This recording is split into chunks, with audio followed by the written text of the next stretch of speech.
السلام علیکم ورحمۃ اللہ تعالی وبرکاتہ۔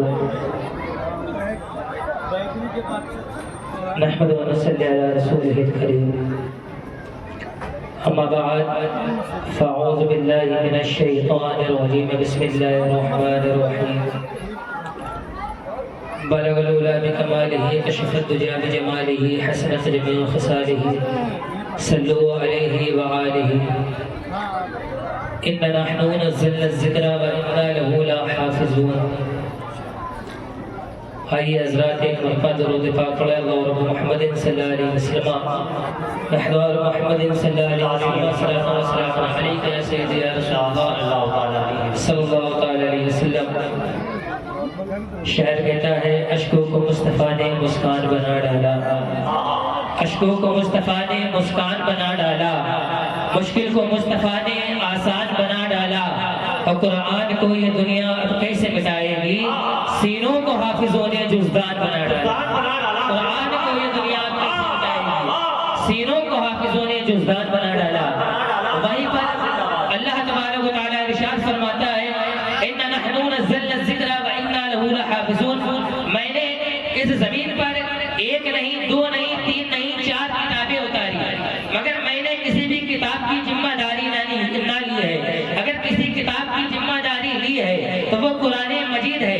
آئیے بلندی کو سمجھنے کے لیے، بلندی کو ناپنے کے لیے آپ دریا کے کنارے میں جائیں، اور جانے کے بعد ایک ایک کتاب کو دریا کے اندر ڈال دے، توریت کو ڈالے، پھر زبور کو ڈالے، پھر انجیل کو ڈالے، پھر قرآن مجید فرقان حمید کو ڈالے، اور ڈالنے کے بعد جب کچھ صدی گزر جائے اور جائے اسی دریا کے کنارے پہ جا کر پہنچے، اور پہنچنے کے بعد کہو اے توریت باہر آ جا، کوئی صدا نہیں آئے گی، اے زبور باہر آ جا، کوئی صدا نہیں آئے گی، اے انجیل باہر آ جا، کوئی صدا نہیں آئے گی، مگر ہاں جب بات قرآن مجید کی آئے گی، جب فرقان حمید کی آئے گی، تو اب میں سینہ ٹھوک کے کہہ سکتا ہوں، غریب نواز کا طلبہ کھڑا ہوگا اور کھڑا ہو کر کہے گا نہ گھبراؤ مسلمانوں، ابھی نبی کی شان باقی ہے، ابھی اسلام زندہ ہے، ابھی قرآن باقی ہے۔ یہ جو باطل اپنے دل ہی دل میں ہنستے ہیں، انہیں یہ بتا دو کہ کربلا کا بھی آخری میدان باقی ہے۔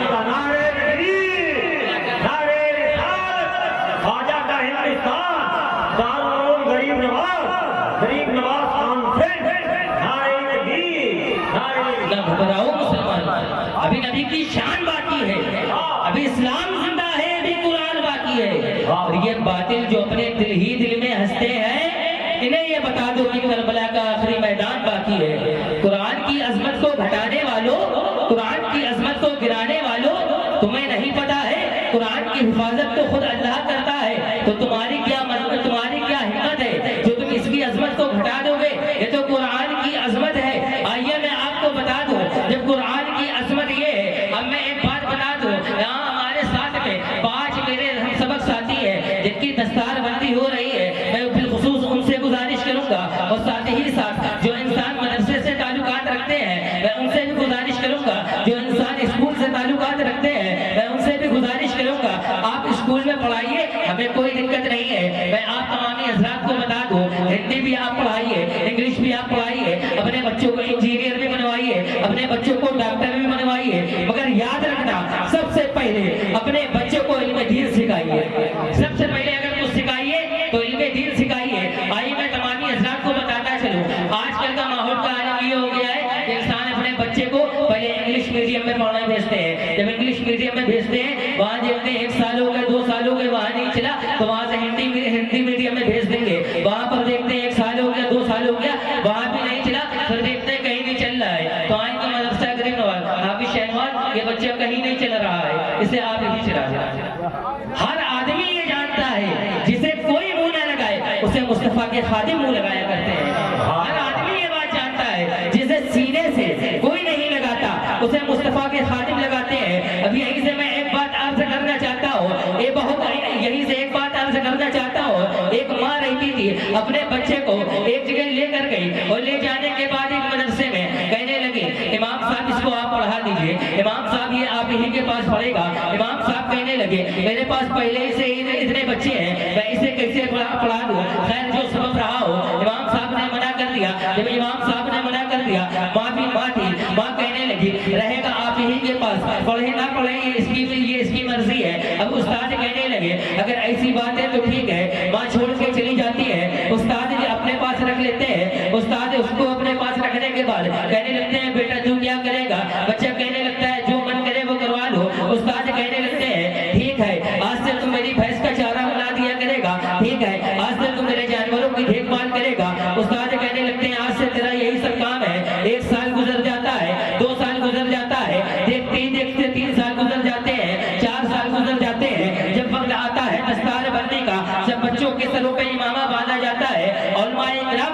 جو بچوں کی دستار بندی ہو رہی تھی سب کے سر پہ امامہ بن رہا تھا, استاد کہنے لگتے ہیں اے بیٹا یہ بتاؤ ان کی جو دستار ہو رہی ہے یہ تو بچے یہاں آ گئے ہیں, مگر وہ بچہ کہاں ہے جو میری خدمت کرا کرتا تھا, جو میرے جانوروں کا چارہ لا دیا کرتا تھا, جو میرے جانوروں کی دیکھ بھال کرتا تھا. وہ بچہ دوڑ کے آتا ہے اور آنے کے بعد کہنے لگتا ہے حضور کیا بات ہو رہی ہے, حضور آخر کیا معاملہ ہے؟ وہ بچہ کہے حضور آخر کیا معاملہ ہے؟ استاد کہنے لگتے ہیں بیٹا آج ان کی دستار ہے, کیا تم کو دستار نہیں لینی ہے؟ وہ بچہ تڑپ جاتا ہے, کہنے لگتا ہے حضرت میں نے آج تک کی کتابیں نہیں دیکھی ہیں, حضرت آج تک کی میں نے دستگاہ نہیں کرا ہے, ان کی تو دستار ہو رہی ہے علم کی وجہ سے, میری کس بات کی دستار ہو رہی ہے؟ حضرت کہنے لگتے ہیں ان کی جو دستار ہو رہی ہے یہ علم کے بدولت ہو رہی ہے, اور جو تیری دستار ہو رہی ہے یہ خدمت کی وجہ سے ہو رہی ہے.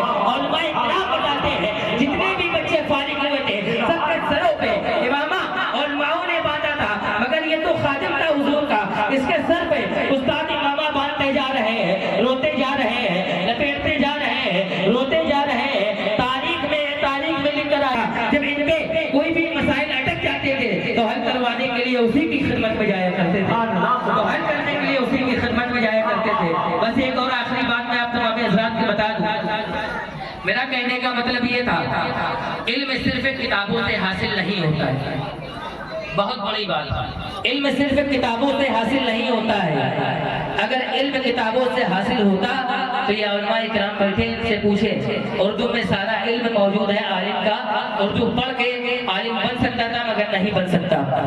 اگر حافظ بننا اتنا آسان ہوتا تو آج دنیا کے ہر مسلمان کے گھر میں قرآن موجود ہے, وہ قرآن کا رٹا مار کے حافظ بن سکتا تھا مگر نہیں بن سکتا, بالکل بھی نہیں بن سکتا. تو پتہ کیا چلا, اگر تم کو حافظ بننا ہے, اگر علم سیکھنا اتنا آسان ہوتا تو آج دنیا میں اردو میں سارا علم عالم کا موجود ہے, اردو پڑھ کے عالم بن سکتا تھا مگر نہیں بن سکتا. اگر حافظ بننا اتنا آسان ہوتا تو جاؤ آج ہر ایک گھر میں قرآن موجود ہے, قرآن کا رٹا مار کر کے حافظ بن سکتا تھا مگر نہیں بن سکتا. تو پتہ کیا چلا, حافظ بننے کے لیے, ایک اچھا قاری بننے کے لیے, ایک اچھا عالم بننے کے لیے صرف قرآن ہی کی ضرورت نہیں ہے, صرف علم کی ہی ضرورت نہیں, بلکہ ایک اچھے استاد کی ضرورت ہے.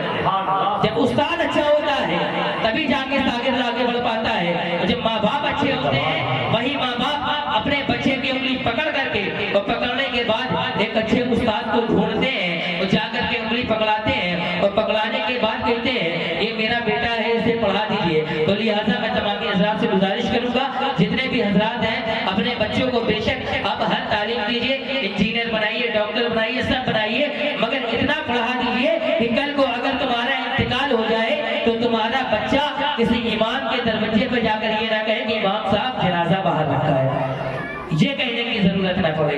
بس اتنا پڑھا دیجیے اپنے بچوں کو. بس آئیے میں اپنی تقریر آپ تمامی حضرات کے درمیان میں ختم کر رہا ہوں. جو بھی غلطی ہوئی اللہ تبارک و تعالیٰ معاف عطا فرمائے. آپ کے سننے میں, میرے سنانے میں طرف تھی آفتاب علم دین سے فیض پانے کی, تمنا تھی میرے ماں باپ کو حافظ قرآن بنانے کی. کرم استاد کا یہ ماں باپ کی ہوش بچی ہے کہ میں نے پڑھ لیا, میری دستار بن دی.